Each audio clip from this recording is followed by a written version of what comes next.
Hello and welcome to a new tutorial. Today we're going to talk about one of the many ways to save and load your game in Unity, PlayerPrefs. This video consists of 4 parts. First, I'm going to show you the example we will be working with. Then we are going to look at the PlayerPrefs themselves and how to use them. Third will be the actual implementation and functions you need to save and load your game using PlayerPrefs. After that, we'll finish up with a recap and some pros and cons for PlayerPrefs. You can find timestamps in the description if you feel like you want to jump ahead to a specific part. Also, you can just download the whole example using the GitHub link in the description and jump right into it. If you have any questions or there's something missing in the video, feel free to post in the comments down below or just join our Discord server and we'll have a chat there. Let's get started. The example implementation I'm going to show you is the simplest thing I could think of to just focus on the PlayerPrefs themselves. We will just create an empty 3D project, and all we need to do is add a capsule and attach several scripts to it. We're going to use the capsule collider that is already attached to the capsule itself to register clicks using the onMouseDown event. The scripts we are going to attach, you can see down here, this is going to be the PlayerPrefs example.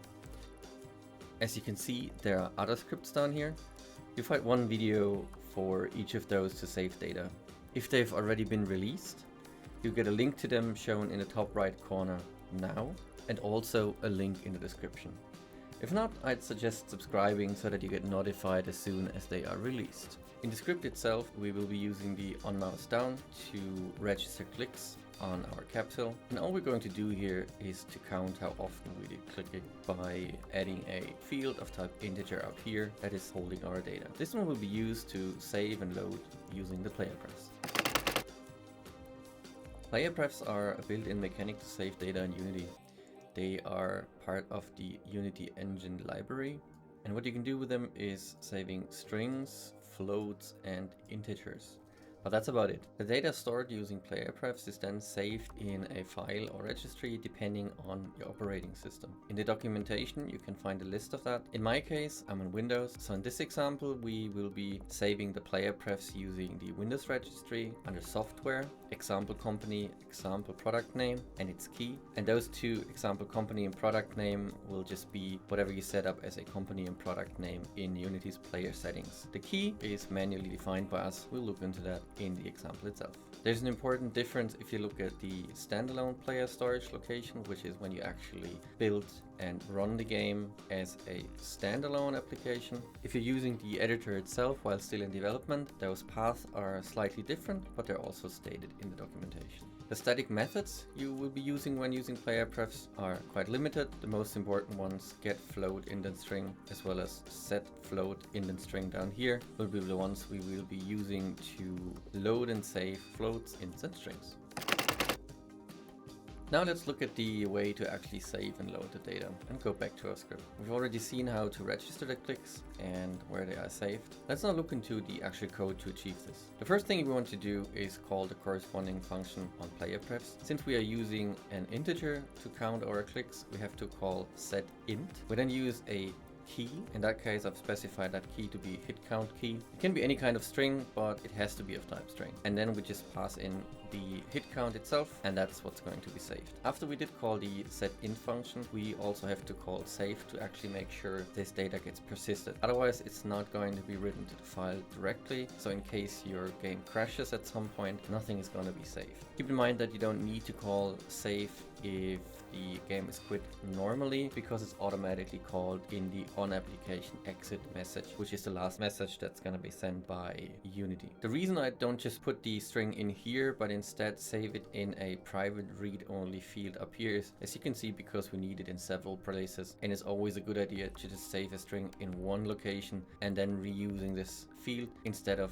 writing it in here every single time, which could potentially lead to typos and therefore a program that doesn't work. The part where we load the data works exactly the same as setting. Instead of setInt, we use getInt, and all we need to pass in is the key here. We don't need the hitCount itself because that's what we're reading. So the integer integer we get back will just be saved in hit count, which is the field we used in this mono behavior. Notice there's one thing I do surround the loading, and that is PlayerPrefs.hasKey. PlayerPrefs.hasKey returns true in case the key actually exists. It returns false if it doesn't. It's good practice to do that to make sure that you don't load any data that has never been written before, because in that case you only get back the default value. In this example, this might not be a problem because it would return the default value for integer, which is 0. Our hit count would just be 0, and that would be fine. In addition to checking if a key exists and reading this key, saving this key, you can also delete the key in case there is data you do not longer need, or you actually want to reset. Let's say you used some settings and the player wants to reset those settings. It's probably a good idea to just delete the key because the player has reset that. Let's now look how this actually works in our game. The first thing I'm going to do is to look at the registry, and as we've seen before, in current user, software, Unity editor, company name and product name, you'll see the save data. We don't start with anything because we haven't started our game yet, but as soon as we do that and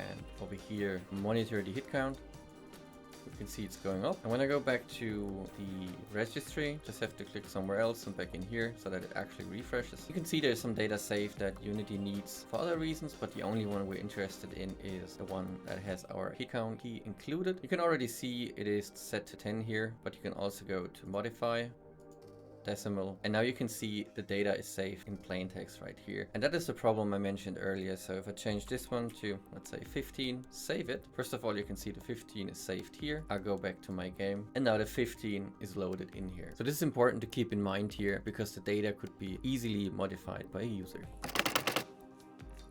Alright, now that we've seen how to save and load data using set and get, and also check for keys or delete them, let's look at some of the pros and cons of PlayerPrefs. First of all, they are included in Unity Engine standard library, so you don't need anything extra other than that. You can just use them right away. They're easy to understand. It's a simple pair of key and value, and they're easy to implement. It's just a couple lines of code. The cons on the other side, though, you can only save simple data, int, float, string, and that's it. There's nothing else you can save. You can, of course, use those strings to save any kind of more complex data and read it later, decode it, but in itself, user preferences only offer int, floats, and strings. The other major issue is that the data is saved as plain text. In this example here, since we are in Windows, we save to the registry, so it means the data can be read by any user and also edited. A good rule of thumb, therefore, is if the user is allowed to change the data you are saving in the game anyway, it's fine to use PlayerPrefs. If not, maybe think about other options, and some of them can be found in my other videos.